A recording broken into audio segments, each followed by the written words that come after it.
everyone, I'm Kevin DuBois with My Shop Assist. Today I'm going to go over some features that have been around for a while that we've slowly been improving over time, and I've needed to remake this video for a while now. In this video, we're going to be doing zones and departments, and I'm going to touch on the QR code reader just a little bit, just because it's very relevant to this situation. Okay, so this is kind of how a shop will start off, and we're going to be working from is this jobs page. So when you go to the jobs page, you're going to have 3 zones by department, or by default.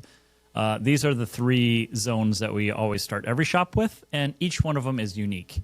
And first I want to explain what they are and how they work, so that way we can expand from there. So to start, there's an estimate zone. The estimate zone is exactly what it sounds like. Jobs inside of this zone, or these little boxes inside of this zone here, are estimates. They are not assigned to anybody. They do not appear on the schedule. They do not appear on any reports. It's strictly for giving the customer an indication of what it's going to cost. You can get authorizations on it. You can email it to them, so you can work with the customer on the project and what you're going to be doing to it before you actually convert it into an actual job. Which brings us to the next step, is when you're ready for an estimate to become an actual work to do, you would be putting it into an active zone. So this zone right here is called active. Active zones are basically what we consider live jobs, so jobs that you're actually working on. You can assign them to people, you can track hours on them, they appear in all the reports, you can move them around. These are the jobs that basically you're working on vehicles for, or are scheduled to come in. When you first log in, you'll notice a counter. It says like loading 0 out of 100.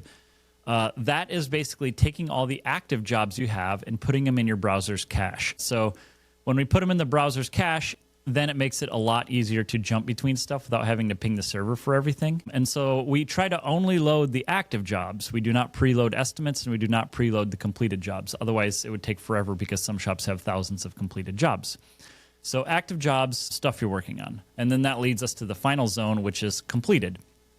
So the completed zone is basically the archive. So any jobs that you have completed, you want to put into the completed zone. And so you do that just by dragging the 3 dots and moving them over there. You'll know they're done because when you finish all the tasks in a job, the job turns, all the lines go gray on it. So we can do that with one of them here. So let's complete this job. We're waiting on some parts here. We'll just, what are we waiting on? This one right here. So we'll just delete that out of here so we can finish this job. Okay, so we go back to this job here. It's grayed out. That means the job is done, so we can just drag that job right into the completed zone, and it's done for. Okay, so that is how it works. We do have a shop, or rather a user setting, that will automatically move jobs to the completed zone or other zones if you make more of them. And I'll go over that in a second, just so we can automatically move stuff to the completed zone. But first, the question is this how it always is for everybody? And the answer is definitely not. This is just the default. If you don't mess with it, your shop is going to look like this.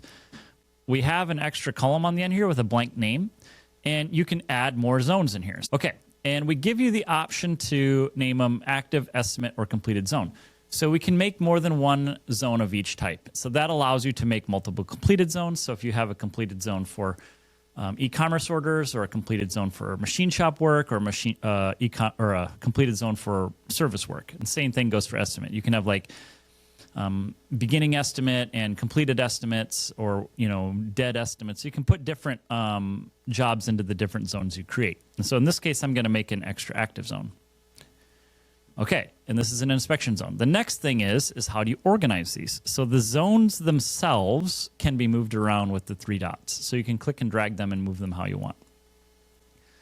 I'm going to kind of walk you through what it'd be like to make a turbocharger rebuilding company, or a turbocharger building company, just because it's something that is pretty straightforward. It would probably be similar to like an engine building or transmission shop, or anybody who's kind of like taking something, servicing it, working on it, building it, making it better, and then sending it off to somebody. It's really easy workflow for that, and that's what this jobs board or Kanban board is basically for. Okay, so I made an inspection zone. Maybe this job here, and I'm going to do a Thomas Jefferson job, and we'll do a Ben Franklin job here. I'm going to move these jobs into inspection. And we have one active zone. Okay, so that's how we move jobs back and forth with the 3 dots. You can move estimates over as well. It will ask you if you want to convert it to a job. And if you say no, it will move it back. If you say yes, it's going to automatically make it into a job. So that's how you'd work. You can move them back into a estimate if you need to. So you can go both ways if you need. Okay. Each one of these zones that are active, we do have the ability to sort them in different ways. So you can sort them by date or manual sort. Manual sort will let you move them around yourself. So now this one is on manual sort. It lets us move them around how we want. Or we can do a date sort, and that's going to sort them by date, basically when they're scheduled. Okay, so that's how you sort jobs in these zones. The next step I'm going to go over is departments. So departments is something that's a little more complex, and it takes a little bit of understanding of how these zones work to understand why you would need departments. But up on the top right here is the zones button. If you click and drop down, there's a department. So I'm going to make a new department, and we're going to call it Turbo Rebuilds.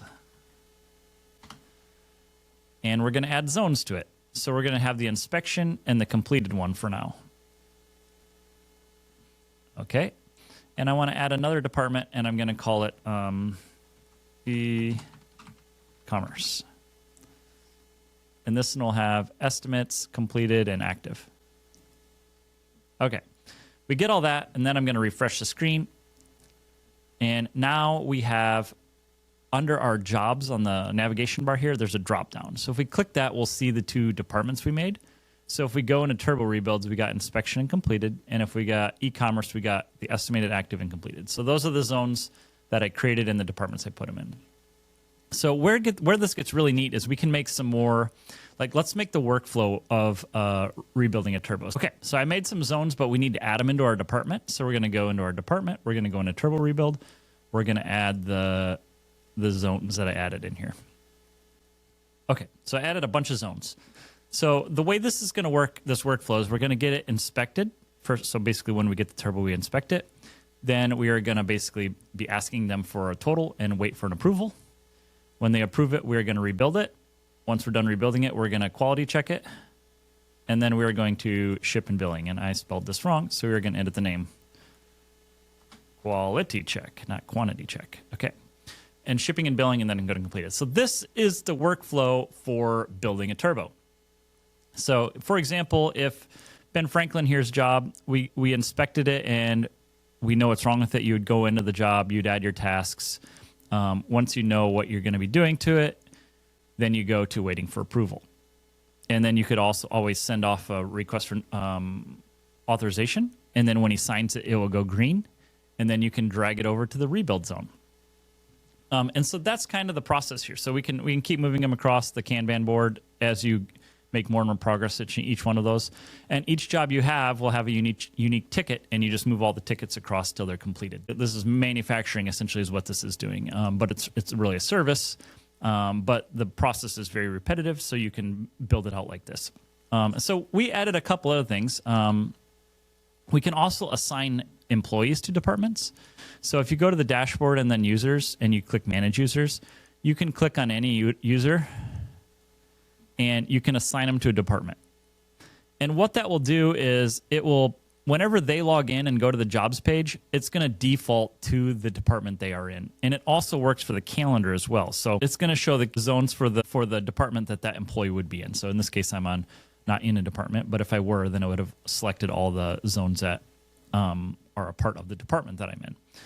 And so that makes it easier to, if you have like a team that just does rebuilding and a team that handles the e-commerce and a team that handles all your service, you can do it that way. So I myself at my shop set up an e-commerce one as well. And you can kind of do a couple things here. So we can say, go to zones, we set up our department. Okay.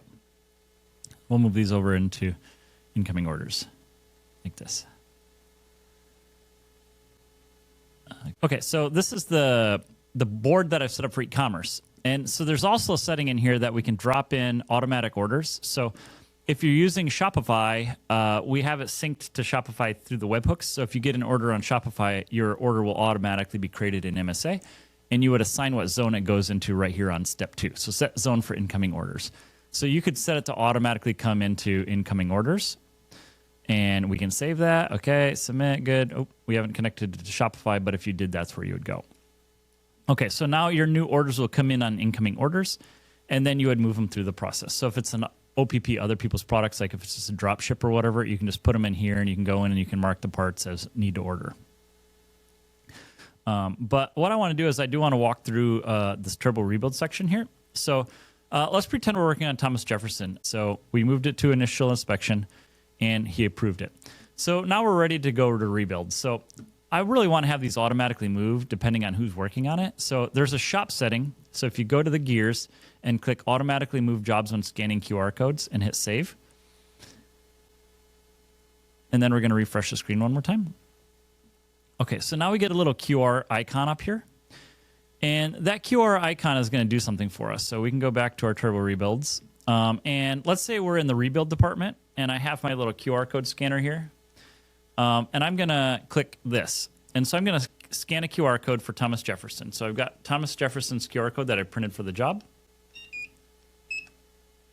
It brings us straight into the job, but it also moved the job automatically to the rebuild zone.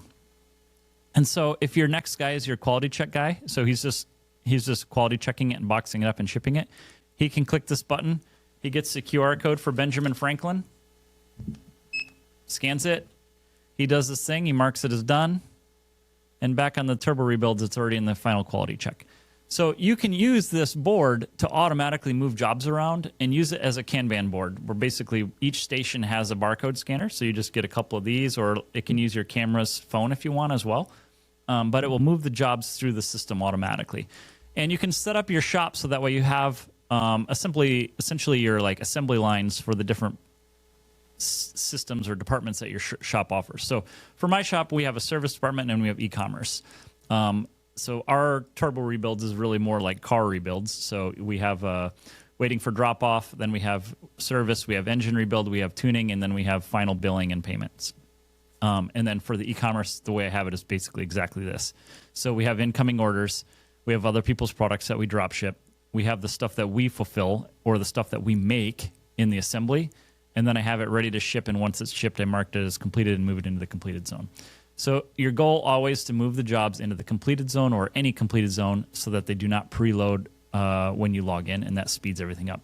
So that's it. That's kind of the basics of how the zones and the departments work with a little bit of the QR code. If you have any questions on any of that, just let us know. All right. Thank you very much.